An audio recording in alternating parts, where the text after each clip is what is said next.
ஆண்டவரால் ஆசீர்வதிக்கப்பட்ட அருமையான தேவ ஜனங்களே, இன்று நாம் வாசிக்கக்கூடிய தலைப்பு என்னவென்றால் பறவை கூடுகள். கர்த்தாவே, உம்முடைய பீடங்கள் அண்டையில் அடைக்கலான் குருவிக்கும் வீடும் தகைவிலான் குருவிக்கு தன் குஞ்சுகளை வைக்க கூடும் கிடைத்ததே. சங்கீதம் 84வது அதிகாரம் 3வது வசனம். பறவைகள் முட்டையிட்டு குஞ்சு பொரிக்கவும் அவைகள் பறக்கும் வரை வளர்க்கவும் கூடுகள் கட்டுகின்றன. ஒவ்வொரு வகை பறவையும் ஒவ்வொரு விதமாக கூடுகள் கட்டுகின்றன. அவைகளை ஆராய்ச்சி செய்து பார்த்தால் மிகவும் ஆச்சரியமாக இருக்கும்.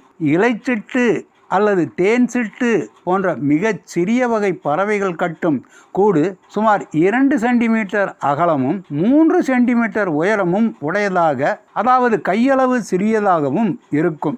டஸ்கி ஸ்க்ரூ ஃபவுல் என்ற ஒரு வகை பறவை இனங்கள் கட்டும் கூடு 36 அடி சுற்றளவும் 16 அடி உயரமாகவும் இருக்குமா.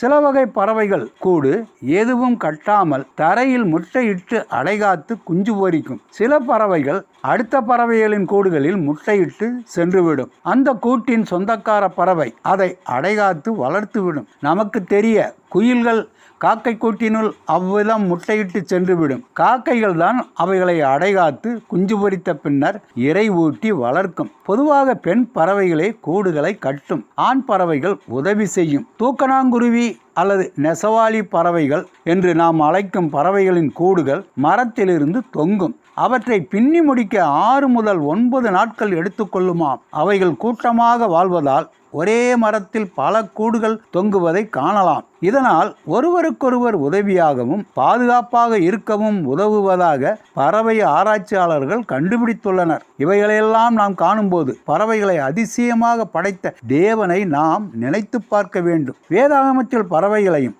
அதன் கூடுகளையும் பற்றி பல கருத்துக்களும் ஒத்த கருத்துக்களும் எழுதப்பட்டுள்ளன. பறவை கூடுகள் என்ற மாத்திரத்தில் உங்களுக்கு ஞாபகத்தில் வரும் வேத வசனம் என்ன? நரிகளுக்கு குழிகளும் ஆகாயத்து பறவைகளுக்கு கூடுகளும் உண்டு, மனுஷகுமாரனுக்கோ தலை சாய்க்க இடமில்லை. மத்தேயு 8வது அதிகாரம் 20வது வசனம். வேதபாரகன் ஒருவன் இயேசுவிடம், நீர் எங்கே போனாலும் உம்மை பின்பற்றி வருவேன் என்றான். அவனுக்கு சொன்ன பதில்தான் இது.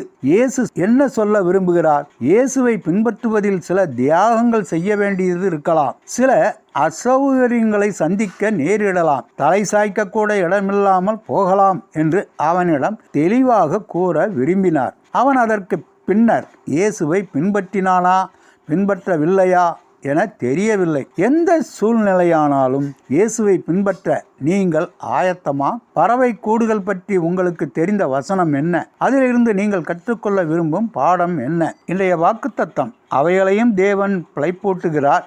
பறவைகளை பார்க்கிலும் நீங்கள் எவ்வளவோ விசேஷித்தவர்களாய் இருக்கிறீர்கள். லூக்கா 12வது அதிகாரம் 24வது வசனம். ஆண்டவர் தாமே நம் அனைவரையும் ஆசீர்வதிப்பாராக.